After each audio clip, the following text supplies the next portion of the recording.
Bungie was back this week with their weekly news drop, and we got some news about Trials Freelance, which is happening this weekend, and also an upcoming Festival of the Lost fashion show and pumpkin carving contest, plus whispers of some really interesting exotic buffs. Well, if you're new around here or find this useful, don't forget to hit that subscribe button down below for all the latest Destiny 2 content and turn on notifications by hitting that bell. Well, I'm going to flip the This Week at Bungie update on its head this week and start at the end, as there's some interesting details there from DMG, one of the community managers at Bungie. So it looks like in early December or maybe late November, we're going to be getting some exotic tuning, including a well-needed buff to Whisper of the Worm. So DMG says the team's been hard at work over the last few months planning some special things for the 30th anniversary release, not just in terms of content, but also some quality of life updates. So Cosmo and I have been responding to a few questions here and there about bug fixes, like a pass on the Doom Marcher's Chain Lightning, some aim assist tuning on the Vex Mythoclast, and that's going to help the weapon be viable in PvE, while addressing some of the concerns in PvP. And even also a fix for those pesky Valor overflowing screens that occasionally pop up in the middle of your Crucible matches. Our upcoming patch is more than just bug fixes though.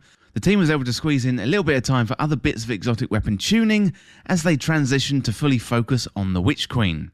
Now, don't get me wrong, this isn't a full season worth of buffs, but a handful of things to give some exotics a fighting chance in a given Guardian loadout, and I've heard whispers of a few changes that have already got me thinking about switching things up, and I think the key word there is whispers, so look out for that. I've also seen a few previews of upcoming exotic ornaments that I just need to get my hands on. And the end of November, early December is the target for the full write-up from our sandbox-centric teams, so stay tuned. And until then, we've got spiders to dodge and pumpkins to carve. Well, let's jump into the rest of the This Week at Bungie update, starting off with Trials Freelance Freelancers. So this weekend, Saint 14 is going to be dabbling in another labs weekend in Trials of Osiris. So for this round, we're going to be looking at Freelance. And for those who don't know, so Freelance is a matchmaking node specifically for solo players, so no pre-made fire teams may enter, and while players continue to earn Trials reputation and even go for a flawless run, this is a separate node that will be located directly above Trials of Osiris in the director. Now, remember, if you're going to go in alone, watch your back. There's no telling if your Freelance teammates will be looking out for you. Find a buddy, move together, and maybe your team will come out on top. Through this Freelance Labs weekend, Trials reputation will be doubled, so if you're rounding out your Trials-specific armor collection or aiming for a good roll on any of the weapons that Trials has to offer, this is a great weekend to jam out some reputation.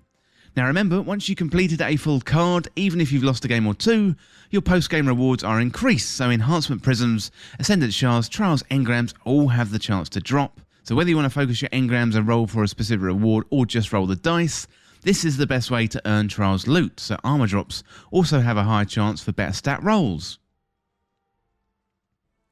This week also includes a fresh set of seasonal challenges, including Trial by Firing Squad. To complete it, win 20 rounds over the course of the weekend, and be rewarded with a Reed's Regret Linear Fusion Rifle, XP, and also Bright Dust. So once you've gotten your hands on Reed's Regret, this also unlocks the ability to focus Trials engrams for more rolls at Saint 14.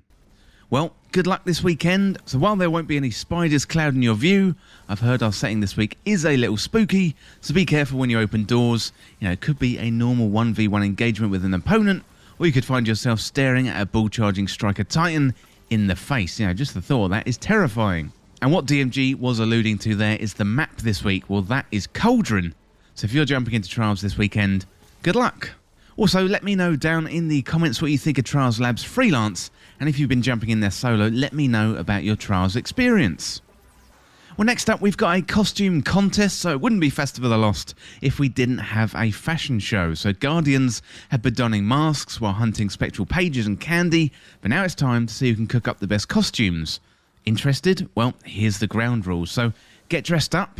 So masks, costumes, and badass armor combinations are welcome. Creative use of settings, shaders and vehicles get extra points. Group shots are also allowed. You can post your submissions to Twitter, Instagram and our community creations portal with the hashtag FOTLFashion2021. So what's up for grabs? Well, we thought it'd be about time to bring back a slick emblem that represents the pinnacle of fashion, and that is Levante's prize. We're going to be sharing winners through the end of October. That's the 31st, 2021. And we're excited for you to trick and or treat us with some awesome looks through to the end of the month. Well, as well as the fashion show, there's also a pumpkin competition.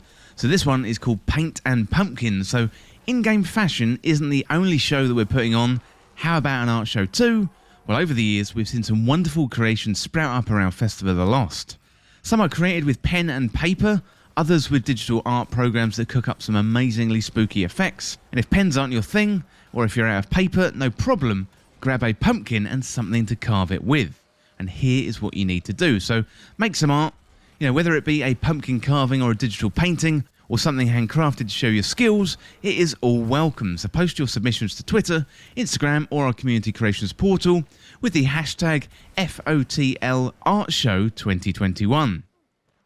And just like our costume contest, we're going to be sharing winners through the end of October. That is the 31st, 2021. And if your work is shared, we've got the following emblem for you to enjoy, and that is Chromatic Intention. So if you're having trouble getting started, we've cooked up a fresh collection of pumpkin stencils for you to enjoy, and back in 2018, we put out a collection of Destiny 2 themed stencils for players to use, and we thought it was about time to spruce up the offerings.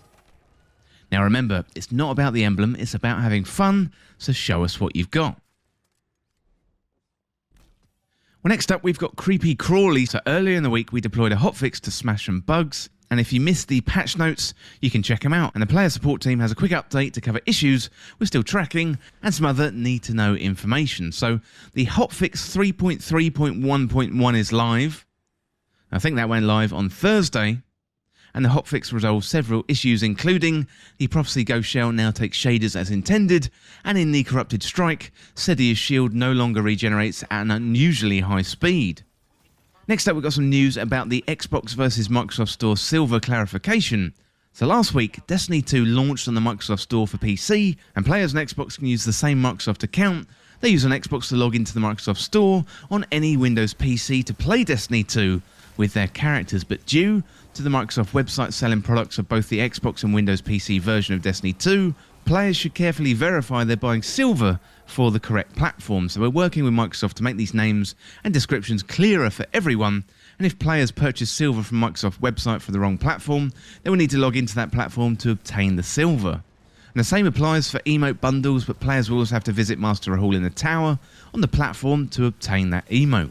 Well, in the meantime, the silver pages show what platform the silver is for, and players can also distinguish the silver with the following information. So if the silver only says Destiny 2 Silver, this is the Xbox version of silver.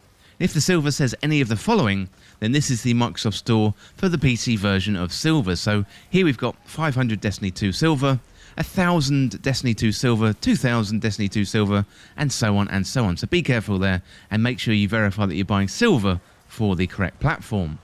Silver bundles such as the Seasonal Lost Silver Bundle and Throne of Atheon Emote Bundle are also platform specific. Well, that is a roundup of all the Destiny 2 news today, and let me know down in the comments what you think of the upcoming Whisper of the Worm buff, and also let me know down in the comments if you're intending on sending in a photo for that fashion show. Well, that is it for all the Destiny 2 news today, and as always, thank you so much for watching. For more Destiny 2 content like this, hit that subscribe button down below and subscribe to This Week in Video Games. If you want to join the community, check out the Discord link in the description, or you can follow me on Twitter at TWIVG Podcast. If you enjoyed this video, found it useful, liking and sharing the video would really help me out. Otherwise, check out the other videos on the channel. Thanks again, I'll see you soon.